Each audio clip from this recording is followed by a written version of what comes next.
Hi there everyone, it is Bob Martin, the RCSubGuy, and I am, as you can see, driving. I got my son Logan with me, and we got our puppy Gracie in the back seat. We are driving north along Interstate I-75 towards Winter Haven, Florida. So it's 126 miles from my house, and there's a good reason for this. A few hours ago, actually not even that, about an hour ago, one of my past customers, Steve, emailed me and said, hey, I was looking on the forums and I found somebody who's giving away an RC boat and thought you might be interested. So I checked it out, and this boat, it's like a schooner, a little departure from my submarines obviously, but it's an absolutely gorgeous boat. I called up the gentleman who was offering it for sale. I got the lowdown on it. He got the boat from somebody, it was willed to him. The gentleman passed away, and he just said that he did not feel right asking any money for it, so he's giving it away for free, and it's why I'm frantically driving northward right now. I'm on my way to pick it up. So it's one of those things, it's like, is it too good to be true? You know, beautiful award-winning RC boats for free, that's within a couple-hour drive from your house. Could pan out, might not, but I figured it'd be worth it. So we're gonna see how things turn out. We got a 2.5 hour drive ahead of us. We'll let you guys know what we see once we get there. So thanks for joining me.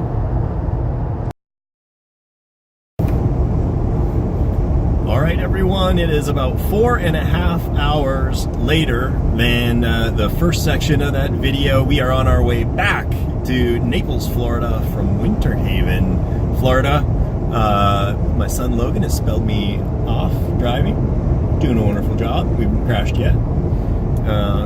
Puppy Gracie crashed on my lap. It's been a long, hard day of sleeping. Happy to say the exchange went exceptionally well. Again, I don't know what I did to deserve it, but the deal turned out to be true. The gentleman, James, that I talked to was exceptionally friendly and very forthcoming with information.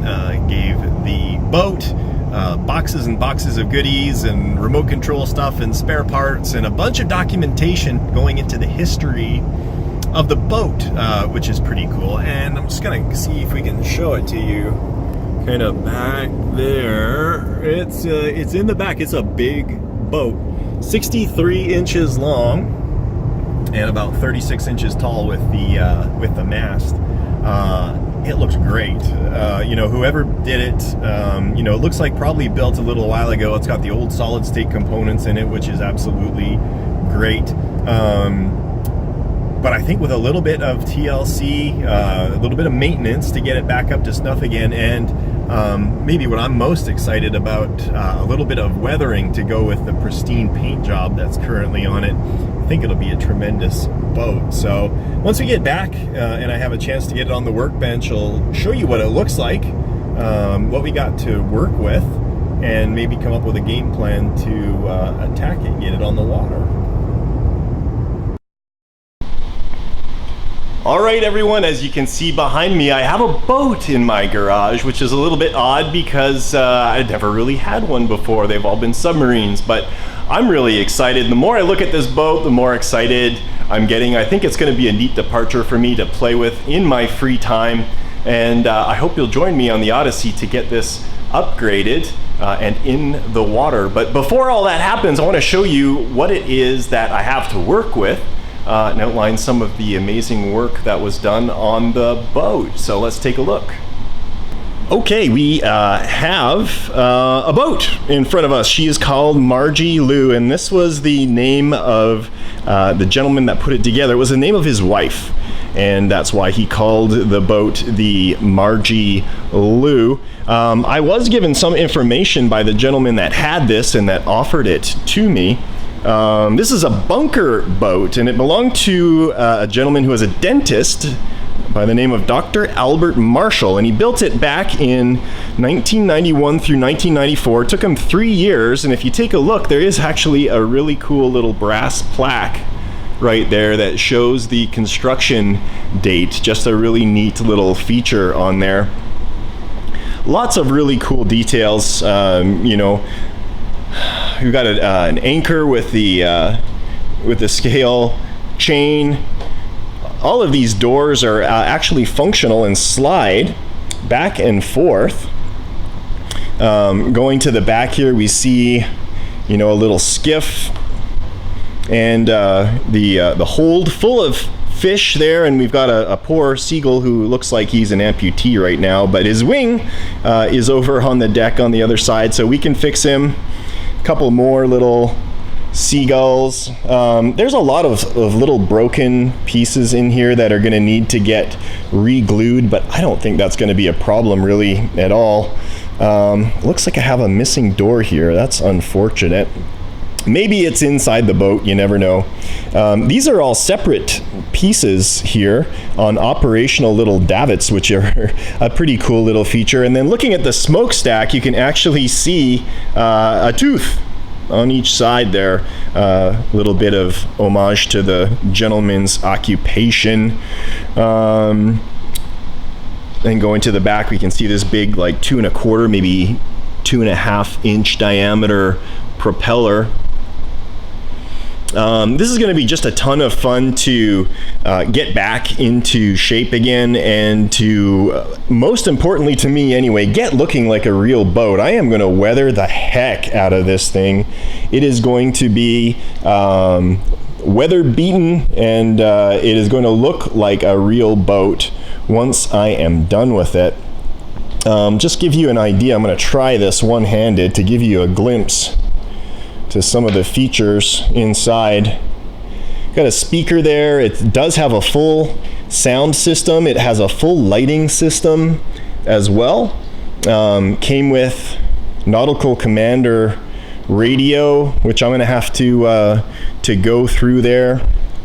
If we take a look at the inside, we've got all of these switches for all of the various features of the boat. You can see the receiver in there.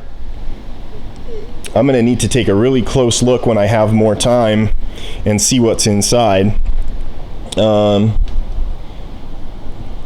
all the batteries. Got 4 batteries. Those are probably 5 amp batteries, so I'm guessing there's about 20 amps of power in this boat, which is pretty significant. I'm assuming you'll get a pretty decent runtime out of it. And just take a peek under the back here. There's the speed controller. Main looks like a power switch, then a big fuse. So this is going to be just a ton of fun. And the cool thing that I also got was this box of goodies underneath. And I've gone through them, and inside are a whole bunch of spare parts, fuses, blueprints, and a little bit of a history on the boat as well. On the type of boat, the bunker boat. What was actually really cool, from what I understand from this boat, during the war they were actually pulled into service as submarine mine layers, anti-submarine mine layers. So kind of a neat history that ties into my background with submarines. Well, there you go. We've got a boat in the garage, and there might not be a lot of progress very soon, but it is something I'm going to play around with, and I hope you'll join me on the Odyssey. I could see a video on the weathering process in particular that might be a lot of fun to show. So thanks for joining me. This has been a great journey. I hope you enjoyed it as much as I did. Questions, comments, I'd love to hear from you. You can email me anytime, bob@rc-sub.com. I would love to hear from you. Again, this is Bob Martin, the RC Sub and Boat Guy with the NautilusDryDocks.com. Thanks for joining me. We will catch you next time.